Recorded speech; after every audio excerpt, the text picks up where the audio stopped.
Gracias por la espera, gracias por acompañarme en esta emisión el día de hoy. Y es que sí, apareció Felipe Calderón para pedir perdón. No solamente él, sino que varios funcionarios de su gabinete confiesan la verdad. Sí, la verdad de lo que ocurrió durante el sexenio de Felipe Calderón. En plena entrevista se descosieron. No hubo quien detuviera lo que está ocurriendo en estos momentos, y es que están aplastando directamente a la derecha mexicana, un día sí y al otro también. Y no me refiero solamente a los discursos de Claudia Sheinbaum, a lo que esté haciendo Morena en territorio, no. Me refiero a que desde el interior los prianistas están dispuestos a derrumbarse a sí mismos, están dispuestos a quitarse el registro. Esto no lo detiene nadie.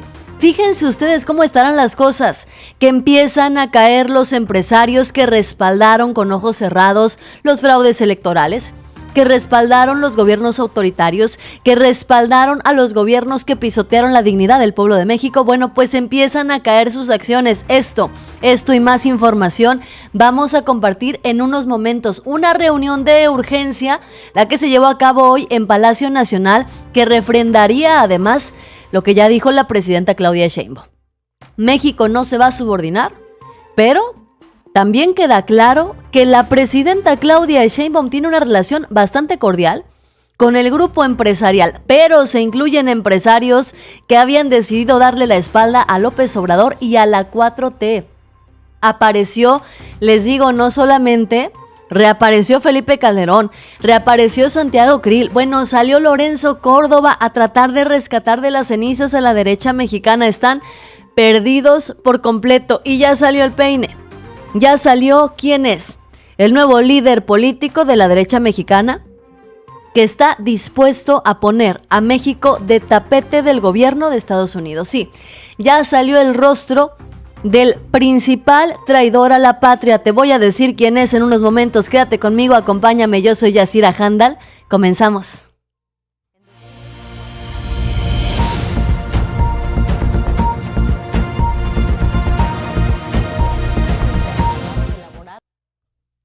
Fíjense ustedes lo que acaba de ocurrir, y es que las empresas que respaldaron los fraudes electorales, las empresas que nos pintaban un México color de rosa, las empresas que se encargaban de vestir toda la narrativa de los gobiernos del PRIAN para decirnos que teníamos que aguantar gasolinazos, que teníamos que aguantar los aumentos al IVA, para decirnos que era por nuestro bien, que el gobierno nos estaba protegiendo. Bueno, pues esas mismas empresas les está llegando el karma. Es el caso de Televisa, ¿sí? Es el caso de Televisa, que lo está perdiendo todo por completo. Y es que resulta que se caen las acciones de esta televisora que encabezó los números, encabezó el rating durante muchísimo tiempo. Bueno, pues ahora se quedan sin nada. Se quedan sin nada porque cae a 7 pesos las acciones de Televisa durante años. No solamente era una empresa de comunicación que se dedicaba a hacer telenovelas, sino que prácticamente fungió esta empresa como un brazo derecho, como un brazo de la propaganda para los gobiernos en turno. Televisa obtuvo tanto poder que sencillamente tenían la facilidad, y lo vimos con Enrique Peña Nieto, de imponer o quitar candidatos. El caso de 2006, con una propaganda engañosa en contra de López Obrador, que sí un peligro para México, la esparcieron por los medios. Después ganó Felipe Calderón y tacharon de loco a Andrés Manuel. Se encargaron de vestir la imagen de Andrés Manuel López Obrador para que los mexicanos pensáramos que ya estaba perdiendo la razón por completo, que estaba obsesionado con el poder, que sí era un peligro para México. Televisa formó parte de los medios de comunicación que en 2012 impusieron a Enrique Peña Nieto, y muchos más casos. Hoy, esa empresa que en su momento fue un gran emporio de información, hoy termina en el piso. A 7 pesos está el valor de sus acciones. De Televisa a Los Pinos. Recordemos el caso de Peña Nieto y la gaviota. Televisa hoy aparentemente estaría en quiebra. La misma empresa que quería ponernos a los gobiernos y quitárnoslos, se le cae la jugada por completo, pero se pone peor. Muchísimas gracias a Damaso Lucero que nos manda un superchat. Te mandamos un saludo, yo y mi padre. Muchas gracias.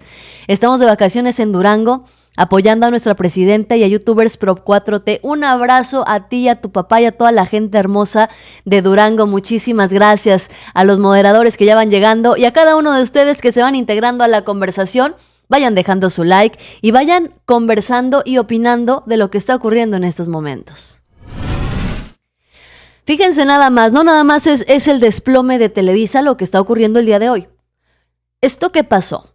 La reunión a la que convocó la presidenta Claudia Sheinbaum desde Palacio Nacional es algo que el PRIAN ya no pudo detener. Le pusieron freno durante todo el gobierno de Andrés Manuel López Obrador. Hicieron hasta lo imposible. ¿Para qué? Para que los grupos empresariales, los empresarios, estuvieran lo más lejanos posibles del gobierno de Andrés Manuel, con la finalidad de seguirles prometiendo el cielo, la luna y las estrellas a los grandes empresarios. Bueno, pues se les acabó el 20 porque sí, Claudia Sheinbaum convocó nuevamente a una reunión en Palacio Nacional con los empresarios. Resulta que Francisco Cervantes, quien es líder del Consejo Coordinador Empresarial, confirmó que él está invitado junto a Carlos Slim a la toma de protesta de Donald Trump como presidente de Estados Unidos. ¿Por qué esto es tan relevante? Mira, quiero que escuches lo que dice Francisco Cervantes y te voy a decir por qué es tan importante que a estos empresarios los hayan invitado a la toma de protesta o a la cena que va a haber de celebración porque llegará Trump a la presidencia. Bueno, mientras arreglamos el tema del sonido porque parece que no se escucha, pues vamos poniendo atención en lo que está ocurriendo a nivel nacional y a nivel internacional. ¿Por qué? Pues porque no es cosa menor el hecho de que Donald Trump lance advertencias diciendo que va a romper con Canadá, que va a romper con México, que quiere Groenlandia, bueno, que quiere también el canal de Panamá. No es coincidencia que Donald Trump esté proponiendo dentro de su entrada triunfal el hecho de mandar a todos por un tubo y ser Estados Unidos quien mande en todos los sentidos. Resulta que todo parece indicar que aunque Donald Trump dice que no quiere negociar el Tratado de Libre Comercio, que aunque Donald Trump le quiere cambiar el nombre al Golfo de México, pues todo sería parte de la narrativa alarmista y estruendosa, ya conocida por quien además le encanta vivir del foco público y de los escándalos. Bueno, pues tras la invitación de los grandes empresarios mexicanos a la celebración de la toma de protesta de Donald Trump, lo único que podemos entender de esto es que seguramente Trump no quiere un rompimiento como tal. Muy seguramente Donald Trump lo único que quiere, pues es, ya sabemos, causar un poquito de miedo. Lo que quiere el presidente, ya prácticamente próximo presidente de Estados Unidos, es generar un poquito de miedo, un poquito de temor. ¿Para qué? Bueno, pues resulta que quiere ganar ventaja en el Tratado de Libre Comercio. Donald Trump quiere ganar ventaja no nada más con México, quiere ganar ventaja con Canadá, quiere mostrarse como un líder en América Latina. Esto confesaron los empresarios. Vamos a revisar si ahora sí se escucha. Híjole, qué mala suerte, qué mala pata. Tenemos aquí fallas con el audio del... A ver. Híjole. Tenemos fallas con el audio, pero bueno, les voy a seguir platicando la información, aunque no se escuche. Aunque no se escuche lo que les quiero decir, tengan la garantía de que se ve lo que les quiero platicar. Vamos a continuar con la información. Bueno, pues no solamente aparecieron para avisar los empresarios que iban a asistir a la toma de protesta de Donald Trump, sino que también resulta que en esta reunión, en esta convocatoria que hizo Claudia Sheinbaum, pues asistieron nuevamente personajes importantes y relevantes como el papá de Claudio X González. Apareció Altagracia Gómez, quien al salir de la reunión compartió que había muchas áreas de oportunidad para invertir en México. Confírmenme, por favor, si se escucha el video que les quiero poner de fondo. Por favor, confírmenme si se escucha o no este video. No se ve, pero díganme si se escucha.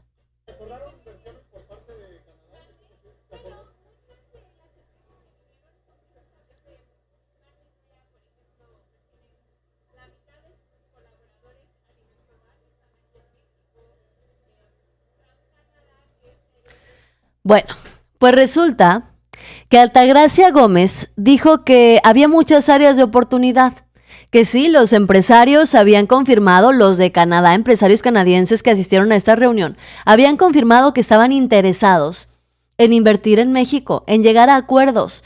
Después de una reunión con la presidenta Claudia Sheinbaum, pues resulta que Francisco Cervantes compartió sus impresiones y la respuesta de esta reunión con las empresas para beneficio económico y trabajo bilateral de México y Canadá. No solamente se están llegando a negociaciones con los empresarios de Estados Unidos, sino que también se está empezando a llegar a acuerdos con los empresarios canadienses que también tienen inversiones en México. Recordemos, cuando menos, que de las principales empresas mineras en este país son de empresas canadienses. Eso quiere decir que están de por medio un montón de dinero. Están de por medio miles de millones de dólares. En cuanto a las empresas canadienses, en cuanto a las empresas estadounidenses y las empresas mexicanas también. Todos tienen su dinero ahí invertido y todos están interesados en que los acuerdos del Tratado de Libre Comercio se lleven a cabo de la mejor manera posible. ¿Por qué? Porque a todos les conviene. A todos les conviene que esto salga bien. A todos les conviene que haya prosperidad y que se lleguen a acuerdos conjuntos. Por eso es que los empresarios mexicanos ahora andan tan pegaditos con la presidenta Claudia Sheinbaum. Valdría la pena preguntarnos, ¿quiénes son los empresarios que respaldan hoy al gobierno de la 4T? Francisco Cervantes, que es el coordinador, el presidente del Consejo Coordinador Empresarial, uno de los líderes de la iniciativa privada que más cerca han estado de la Cuarta Transformación, en un primer momento con López Obrador y ahora con Claudia Sheinbaum. Carlos Slim, empresario mexicano considerado el hombre más rico de México, también ha sido cercano a los gobiernos de la 4T, primero con AMLO, ahora con Claudia Sheinbaum. Incluso la presidenta de México sostuvo su primera reunión con Slim y Cervantes el pasado 22 de octubre del año pasado, apenas unos días después de haber asumido el cargo. También está Carlos Slim Domit, quien es hijo de Slim Helú, presidente del Consejo de Administración de Grupo Carso, Grupo Sanborns, Telmex y América Móvil. También ha manifestado su respaldo al plan de Sheinbaum para fortalecer la economía mexicana. El nuevo en todo este grupo de empresarios y el que le dio la sorpresa al PRIAN Claudio X González Laporte. También habría asistido a los más recientes eventos de Claudia Sheinbaum, con quien aparentemente tendría un polémico comienzo tras darse a conocer que la presidenta no había accedido a una reunión con él. Después se aclaró. Bueno, pues ahora es el empresario Claudio X González Laporte quien llama a la unidad entre todos los sectores público y privado para enfrentar los embates del próximo presidente de Estados Unidos. Y es que sí, aquí se van enlazando las cosas. Ante la llegada de Donald Trump, los empresarios tienen que apoyar a su presidenta, tienen que apoyar a Claudia Sheinbaum, porque esto representaría el triunfo de México, el bienestar económico de sus empresas y, por supuesto, la prosperidad compartida que tanto difundió Claudia Sheinbaum en campaña. Entre los empresarios que también han cerrado filas con la presidenta para activar la economía y las inversiones en México está Eduardo Tricio, de Grupo Lala, Octavio de la Torre, presidente de la Concanaco, está Daniel Servitje, de Bimbo, está también Antonio del Valle, de Grupo Calus, Rodrigo Fernández de Sigma, Arturo Gutiérrez de Arca Continental, Rogelio Zambrano de Cemex, Blanca Treviño de Softec, Adrián Sada de Vitro, Álvaro Fernández de Grupo Alfa, Gina Díez Barroso de Delia Empower, Katia Somoano de Iberdrola México, Héctor Hernández Pons de Grupo Herdes, todos estos empresarios interesados en colaborar con la presidenta Claudia Sheinbaum. Hay eventos que ha hecho recientemente a los que han acudido alrededor de 198 empresarios y directivos de empresas, a las que se sumarían los que conforman el Consejo Asesor de Desarrollo Económico que encabeza Altagracia Gómez. Todos ellos buscando el beneficio de México, todos ellos buscando el beneficio de la nación. Imagínense ustedes el ardor tan grande que debe tener la oposición después de que la derecha mexicana fungió como cabildera de los empresarios, después de que en sus gobiernos el PRI y el PAN les condonaron miles de millones de pesos en impuestos. Imagínense ustedes el coraje que debe tener la derecha mexicana después de que sus amigos eran estos grandes empresarios y les patrocinaban sus privilegios, y ahora tener que verlos apoyando a la Cuarta Transformación. Ahora tener que verlos respaldando además el proyecto económico de Claudia Sheinbaum. El ardor que hoy debe tener la derecha mexicana es sin duda alguna gigantesco. Gigantesco en todos los sentidos. ¿Por qué? Porque no pueden soportar la idea de que se le va de las manos el poder, se les va de las manos el dinero del erario público, se les van de las manos sus amigos empresarios que, bueno, ya una vez perdiendo el presupuesto público, pues tenían por lo menos el respaldo de diferentes grupos empresariales. Bueno, pues ahora nos queda claro que a la derecha mexicana hoy no le alcanza ni siquiera para eso. A la derecha mexicana hoy no le alcanza ni siquiera para tener el respaldo de los grupos empresariales. Ya se los había adelantado, hoy se confirma. Se estarían quedando estos personajes sin absolutamente nada de respaldo popular. Y viene lo mejor. Porque entre los empresarios abandonando la misión, dejando solos a los prianistas, pues también llega otra situación que la derecha mexicana ya no pudo detener. Las confesiones de Felipe Calderón y de Santiago Krill. Confiesa Felipe Calderón por primera vez en tantos años. Se le preguntó a Felipe Calderón qué pasó con la barda que hizo Refinería, y ¿saben qué hizo el cínico de Calderón? Terminó culpando a Enrique Peña Nieto, ¿sí? A ver, vamos a ver si ahora sí se escucha este audio. ¿Te acuerdas la refinería? Porque ahora se dice que no terminaste una refinería. ¿Te acuerdas la de Atitalaquia?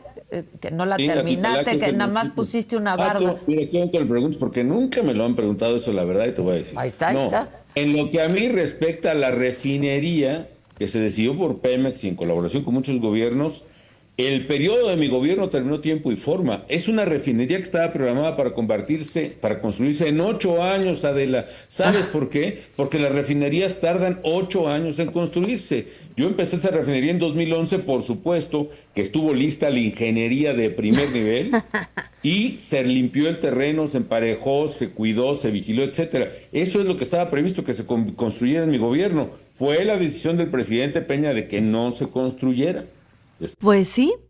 Ahora resulta que la culpa de todo la tiene nada más y nada menos que Enrique Peña Nieto. Por primera vez en la historia se le pregunta a Felipe Calderón por qué dejó una barda, y viene a decir el cínico que se dejó lista toda la ingeniería. ¿La ingeniería de qué? La ingeniería para construir una barda, Felipe Calderón. Se dejó lista la ingeniería. ¿La ingeniería de qué? Si apenas si se limpió el terreno, ¿será que tenían la necesidad de implementar altos sistemas de ingeniería para limpiar un terreno? Para montar una barda. ¿De verdad Felipe Calderón, que prometió iba a inaugurar una refinería, en su proyecto solamente estaba levantar una barda? Un poquito de dignidad para el expresidente panista. Un poquito de vergüenza de paso. Sí, está bien que Enrique Peña Nieto hizo un pésimo trabajo. Sí, claro, está bien que Enrique Peña Nieto era un inepto. Pero de eso a querer culpar a Enrique Peña Nieto de sus propios fracasos, los de Felipe Calderón. Me parece que cada uno tiene sus propios fracasos que presumir, y sí, el de Felipe Calderón es uno muy grande. Felipe Calderón se gastó no solamente el dinero de los mexicanos en una barda, se gastó el dinero de los mexicanos, que costó miles de millones de pesos, en la estela de luz que no sirve para nada. A eso se le llama corrupción, desvío de recursos, a eso se le llama ineptitud. Le debería de dar vergüenza a Felipe Calderón confesar su ineficiencia. En el sexenio de Andrés Manuel le demostraron que una refinería gigantesca se puede construir en un sexenio. Pero a Felipe Calderón, que porque la anunció y la empezaron a construir en 2011 nomás les alcanzó para la barda y luego Peña Nieto ya no le quiso seguir. Bueno, no le alcanzó a Felipe Calderón el tiempo para construir la refinería, pero eso sí, se llevó todo el presupuesto como si la hubiera terminado el sinicazo y todavía asegura que se construyen en 8 años. Que alguien le cuente que en México se construyó una refinería en 6 años. Que alguien le platique a Felipe Calderón que hay un gobierno que cumplió lo que prometió, que construyó más de una mega obra de infraestructura y lo que le faltó a Felipe Calderón fueron ganas. Le faltaron ganas de dar resultados al pueblo, pero eso sí, le sobraron ganas de robar y de mentir y de engañar. Es una obra que marcó su mal sexenio, como dice mi papá el Rojo Noticias.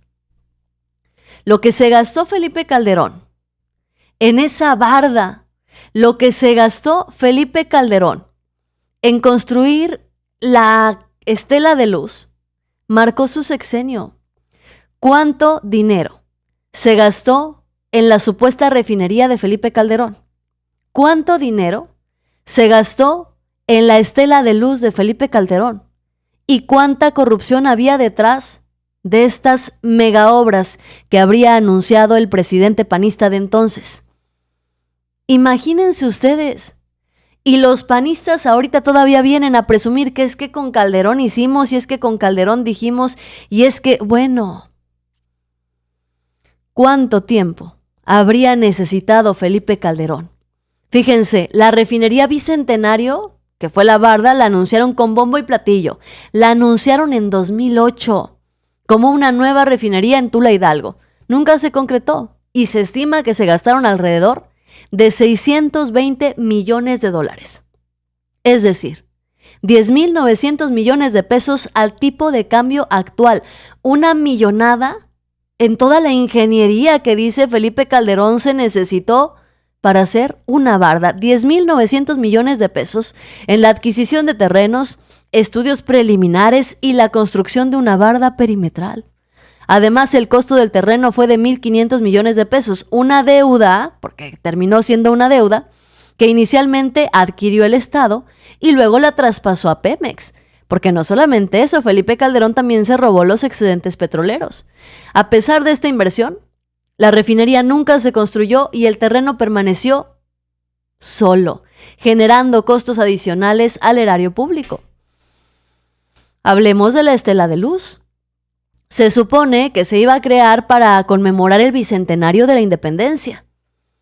Tuvo un presupuesto inicial de 393 millones de pesos, pero su costo final ascendió a más de 1,300 millones de pesos, triplicando el monto original. Y el gran problema no es que haya triplicado el monto original. El gran problema es que esa estela de luz es un monumento inservible. Un monumento inservible y habría que decirlo. El monumento a la corrupción del PAN. Este incremento se atribuye a modificaciones supuestamente del contrato original, sobrecostos en materiales y retrasos en la construcción. La Auditoría Superior de la Federación detectó pagos improcedentes y erogaciones ilegales durante su edificación. En 2013 incluso se informó de investigaciones diversas. Y como si eso no fuera suficiente, a Felipe Calderón, que ahora confiesa que la culpa de todo la tiene Enrique Peña Nieto, habría que preguntarle también: ¿cuánto dinero desapareció Vicente Fox y Felipe Calderón de los excedentes petroleros cuando ellos gobernaban? ¿Cuánto dinero se llevaron? ¿Cuánto dinero desaparecieron? Y todavía viene el cínico a decir que pues es que lo que pasó fue un accidente, casi creo, que no le alcanzó el tiempo. Durante los gobiernos de Fox y de Felipe Calderón, México tuvo una bonanza petrolera significativa debido al aumento de los precios internacionales del petróleo. Fíjense, los ingresos petroleros durante esos 2 sexenios panistas superaron los 420,000 millones de dólares. Pero resulta que entre 2001 y 2008 los ingresos de los excedentes sumaron aproximadamente 1,281,902 millones de pesos, de los cuales 71% vino de ingresos petroleros, pero Pero resulta que estos recursos no se usaron de manera eficiente para el desarrollo del país, como es bien sabido, y todavía vienen a decirnos que ellos sí saben gobernar y todavía nos quieren mentir diciéndonos que si ellos regresan al poder, entonces van a solucionar todos los problemas del país. Les falta vergüenza a estos personajes y no es suficiente con lo que haya dicho Felipe Calderón. Todavía encima viene nada más y nada menos que Santiago Krill. Santiago Krill, quien fuera su secretario de Estado, para decir que no se arrepiente de la repartición de los casinos. Fíjense, ¿cuántos casinos, cuántos permisos para casinos otorgó Santiago Krill cuando era secretario de gobierno de Felipe Calderón? Estos casinos, símbolo de la corrupción, símbolos de lavado de dinero, relacionados con la delincuencia organizada, tuvieron sus privilegios con los panistas. Escuchen lo que dice y las confesiones de los cínicos estos. En el 2006 pues te quedaste Calderón fue el candidato, sabemos que los casinos, lo que ocurrió, es decir, ¿hay alguna autocrítica por los casinos? Es decir, ¿del error fue un error lo que ocurrió en ese momento? No, no fue un error. Yo combatí el juego ilegal en donde estaba el crimen organizado. Dije, vamos a...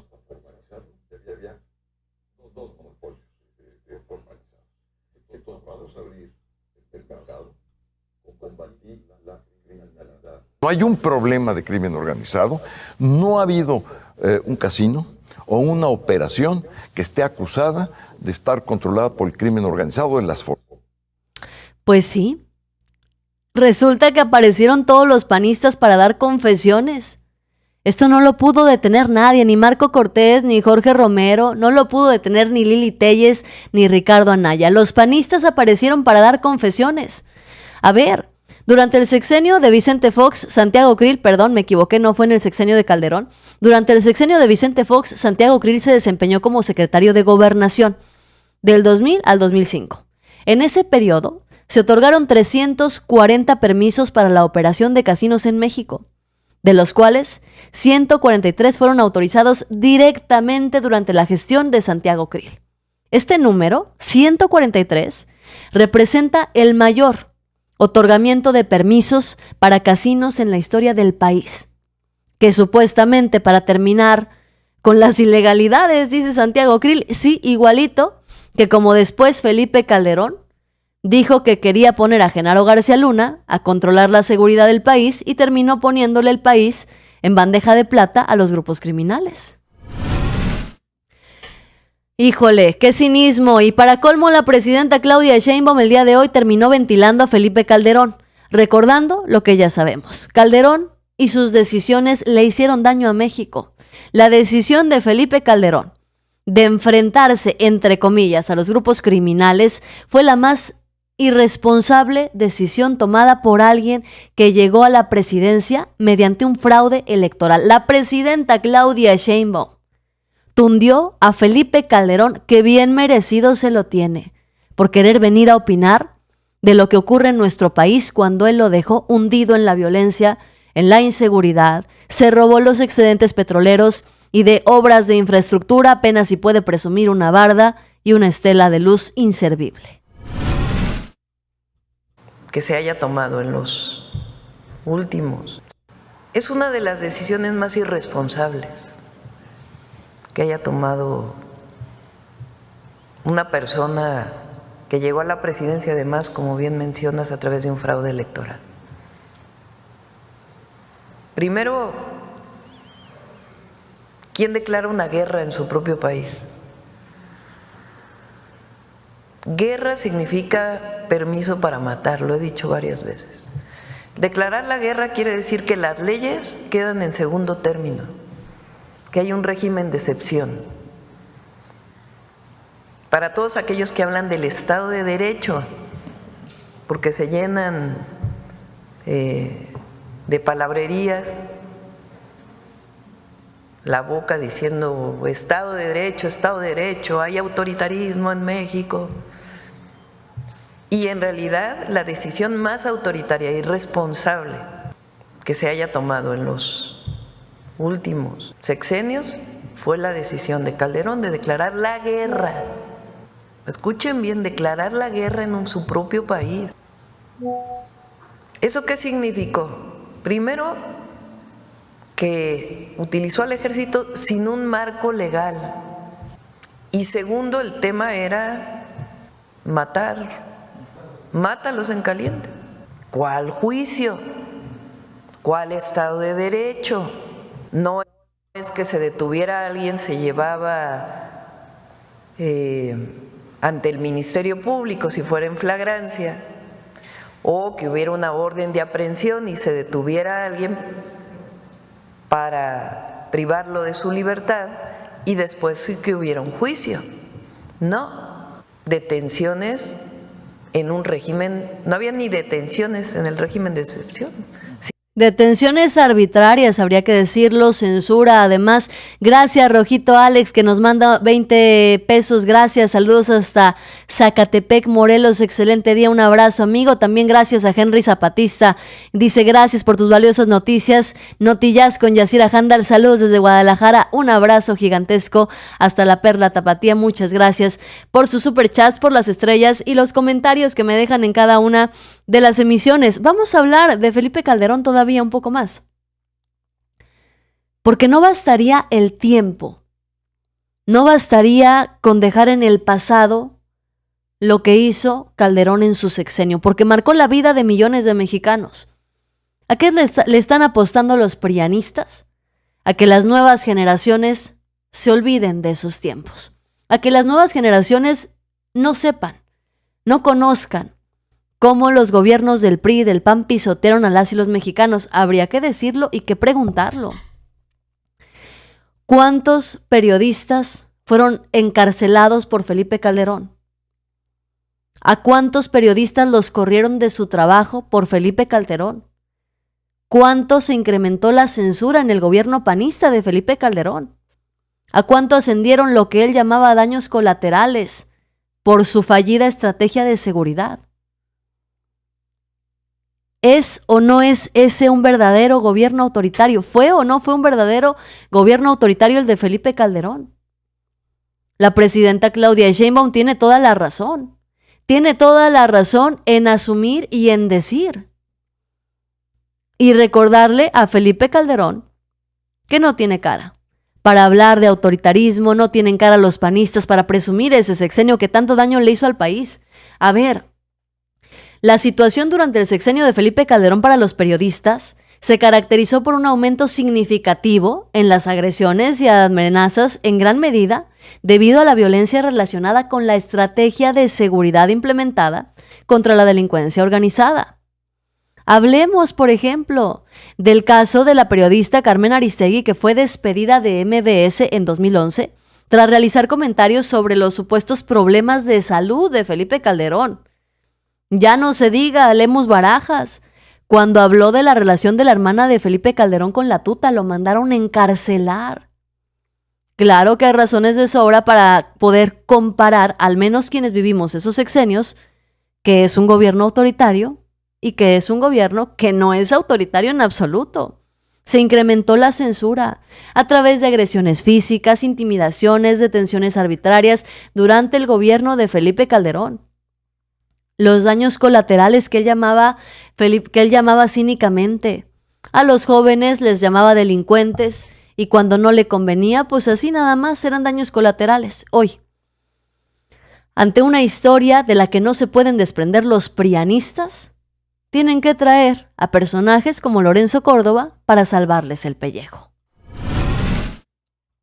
Y es que apareció asumido como opositor Lorenzo Córdoba para decirles a los neoliberales que no hay que perder la esperanza ante la noche autoritaria de la 4T. Sí, el que era el árbitro electoral del INE, el que era completamente imparcial y peleaba por la democracia y defendía tu voto y defendía las elecciones, hoy se asume como un opositor y le pide a los prianistas, a la derecha mexicana, que no pierda la esperanza de regresar al poder algún día. Escucha lo que dijo. Primero, no perder la esperanza. Segundo, reivindicar el pluralismo. Tercero, no caer en la lógica del juego binario intolerante. Cuarto, agotar los espacios institucionales. Quinto, tener un diagnóstico adecuado de lo que pasó. Sexto, construir una alternativa programática. Séptimo, hacer mucha pedagogía pública. Y octavo, estar preparados con realismo para lo que viene. De esta agenda pretendo abordar en esta ocasión los primeros 4 puntos y analizar en mi próxima colaboración en Latinus los siguientes 4. El primer punto es, a pesar del justificado pesimismo que deja la obra de desmantelamiento de las instituciones democráticas, la desaparición de las instancias de control del poder y la destrucción de los mecanismos de garantía de los derechos, no perder la esperanza. Eso es precisamente a lo que todos los regímenes autoritarios le apuestan, a que sus detractores estén tan alicaídos, tan desesperanzados, que abandonen todo intento por resistir y combatir las embestidas contra la democracia y les cedan, en consecuencia, el campo.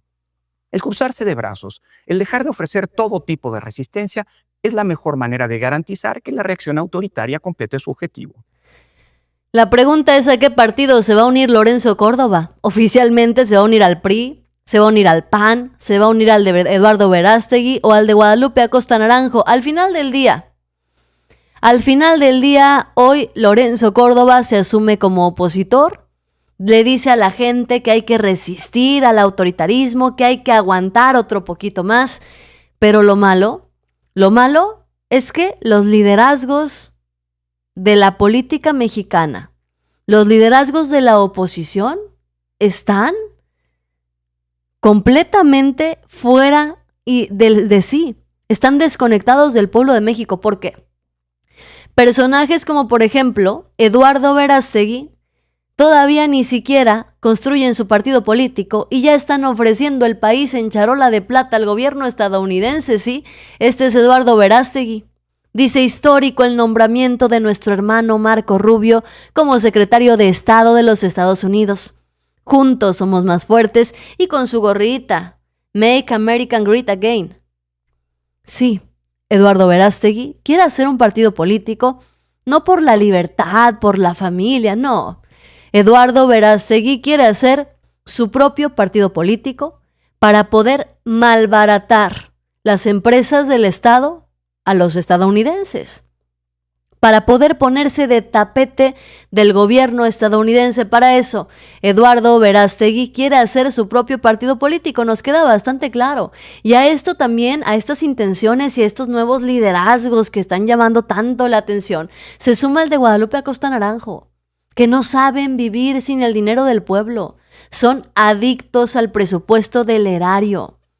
Son adictos al dinero del pueblo de México que tanto odian y desprecian.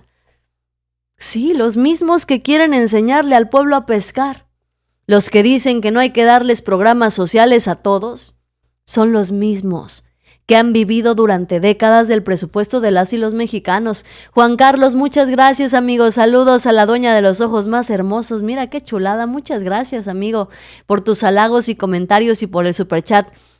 Un abrazo gigante para ti y a mis moderadores que me están ayudando aquí a contestar también.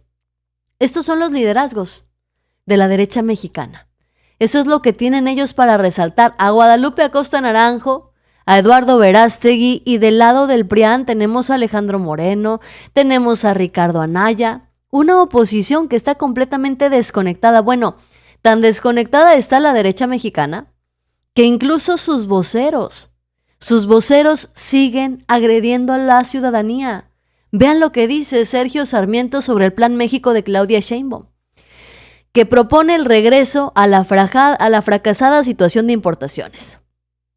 Dice y asegura que supone la situación de los mexicanos mejorará si se frena la importación de productos buenos y baratos, ojo aquí, para sustituirlos con otros de peor calidad y más caros, pero locales. Sí.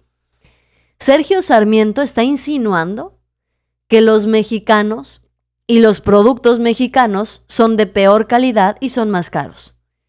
Y esto me recuerda, por ejemplo, a las artesanías mexicanas. Las artesanías que te venden en las calles. Me imagino a gente como Sergio Sarmiento diciendo y quejándose que porque están más caras. Me imagino a la gente como Sergio Sarmiento diciendo que porque esas cosas que son artesanías, que están hechas a mano, que tienen su dedicación, son tan caras. A ver, es un desconocimiento total de la historia económica del país. México antes era una economía cerrada, hoy es una economía abierta. Antes, pues estaba el petróleo con este tema de resurgimiento y demás y se robaron los excedentes petroleros. Hoy las importaciones llegan de todas partes, de Asia, llegan de Estados Unidos, bueno, llegan de todas partes. El PRI fomentaba la inversión nacional, para empezar, también hay que decirlo. Y ahora no les gusta. No les gusta, ¿por qué? Porque quien lo propone es Morena, quien lo propone es Claudia Sheinbaum. No les gusta que se use el dinero del pueblo en lo que no les conviene porque son unos cínicos. Vamos por el plan C, dice votar masivamente por diputados y senadores de Morena para obtener siempre la mayoría calificada y así miren, no depender en ningún momento de nada ni de nadie, porque sí, el plan C todo parece indicar se va a tener que extender a cada una de las elecciones, porque la derecha mexicana no se va a rendir hasta recuperar el poder, ya sea en nombre del PRI, en nombre del PAN o en nombre de lo que van a ser sus nuevos partidos políticos, dice Robin Akin. Sergio Sarmiento siempre ha sido irrelevante y clasista, al servicio de la derecha resentida y además un perro faldero de Salinas Pliego. Ana María Karina les quema ver la calidad de presidenta que es la doctora Sheinbaum, sola, los pisotea completitos. Dice arriba la 4T, nos vemos mañana, saludos Ángel Ortega, gracias por ayudarme con la moderación amigo. Sergio Sarmiento se cree un europeo. O no sé qué se cree este personaje, pero bueno, vamos a seguirle recordando sus verdades. Se da a conocer la lista. Les digo que hoy fue un mal día para la derecha mexicana. No pudieron detener nada, ni las confesiones de los panistas, ni las filtraciones de datos. Bueno, están completamente perdidos. Y es que resulta que se filtra la lista de en qué se quiere gastar el INE el dinero. El INE está solicitando una ampliación de 1,511 millones de pesos. ¿Para qué? Bueno, pues están exigiendo 351 millones para pagar el sueldo a supervisores y capacitaciones. Piden 119 millones de pesos para combustible, viáticos y alimentos para el personal que resguardará y custodiará las elecciones. Quieren, entre otras cosas, 285 millones para contratar por 130 días a más supervisores y capacitadores. Y como dicen que van a andar de aquí para allá, piden 67 millones para gastos de campo para los 513 supervisores y 3,055 capacitadores adicionales. Es decir, están pidiendo más dinero los del INE. ¿Por qué? Pues que porque no es suficiente con el presupuesto que ya se les asignó. Que porque no les va a alcanzar a los del INE, supuestamente. Yo te pregunto, ¿estás a favor o en contra de que se le dé más dinero, una ampliación al sueldo al Instituto Nacional Electoral para que hagan bien las elecciones del Poder Judicial? ¿Tú qué opinas? Saludos a todos. Silvia Tori, ya nadie en su sano juicio votaría por la oposición. En efecto, nadie votaría por la derecha mexicana. Y fíjense, se les están cayendo sus mentiras, se les están cayendo sus narrativas un día sí y al otro también. Hoy es Marisela Morales, ex procuradora general de la República en el sexenio de Felipe Calderón, aspirante a ministra de la Suprema Corte, quien terminó respaldando la reforma judicial y además se dijo respetuosa de que las candidaturas se definan a través de una tómbola.